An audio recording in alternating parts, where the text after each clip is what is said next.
ముస్లిం వృద్ధుడిపై జరుగుతోన్న మూకదాడిని ఓ హిందూ యువకుడు ధైర్యంగా ఎదుర్కొన్నాడు. ఇప్పుడు ఆ యువకుని పేరు దేశమంతా మారుమ్రోగిపోతోంది. ఉత్తరాఖండ్లోని కొత్వార్ పట్టణంలో జరిగిన ఈ ఘటన మనుషుల్లో ఇంకా మానవత్వం మిగిలే ఉందని నిరూపిస్తోంది. వకీల్ అహ్మద్ అనే 70 ఏళ్ల ముసలాయన ఒక చిన్న స్కూల్ యూనిఫామ్ దుకాణం నడుపుకుంటూ జీవనం సాగిస్తున్నాడు.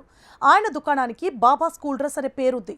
ఈ పేరు పెట్టుకుని ఆయన గత 30 ఏళ్లకు పైగా ఎలాంటి సమస్య లేకుండా వ్యాపారం చేస్తున్నాడు. అయితే ఒకరోజు కొంతమంది వ్యక్తులు దుకాణానికి వచ్చి బాబా అనే పదం హిందువులది, నువ్వు ముస్లింవి కాబట్టి ఈ పేరు పెట్టుకోవడానికి హక్కు లేదు అని బెదిరించారు. బోర్డు తీసేయాలని, అసలు ఇక్కడ దుకాణమే పెట్టుకోవద్దని అరవడం మొదలుపెట్టారు. వృద్ధుడైన వకీల్ అహ్మద్ తన జీవనాధారం ఇదేనని, దయచేసి తన ఉపాధిని నాశనం చేయొద్దని చేతులు జోడించి వేడుకున్నాడు. ఈ గొడవ జరుగుతున్నప్పుడు చుట్టుపక్కల జనం చూస్తున్నారు తప్ప ఆపడానికి మాత్రం ఎవ్వరు ముందుకు రాలేదు.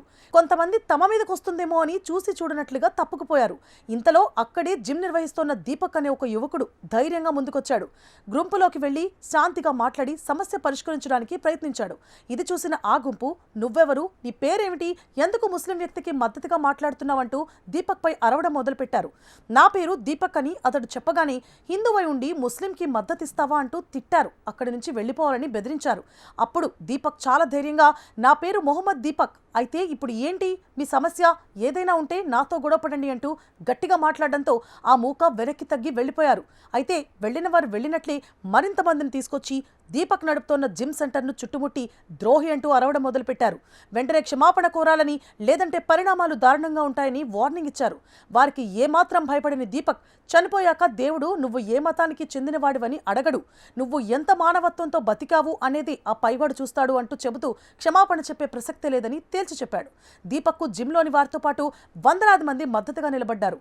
చివరికి పోలీసుల జోక్యం చేసుకుని ఆ గుంపుపై కేసులు నమోదు చేశారు. సమయానికి దీపక్ చూపించిన తెగువకు కొత్వారా పట్టణమే కాకుండా దేశవ్యాప్తంగా ప్రశంసలు వెల్లువెత్తుతున్నాయి. సోషల్ మీడియాలో దీపక్ హీరో అయిపోయాడు. దీపక్ మాట్లాడిన వీడియో ఇప్పుడు వైరల్గా మారింది. విద్వేషం నిండిన మూక మధ్యలో నిలబడి మానవత్వాన్ని కాపాడిన వీరుడిగా దీపక్ ఆదర్శంగా నిలిచాడని నెటిజన్లు కొనియాడుతున్నారు.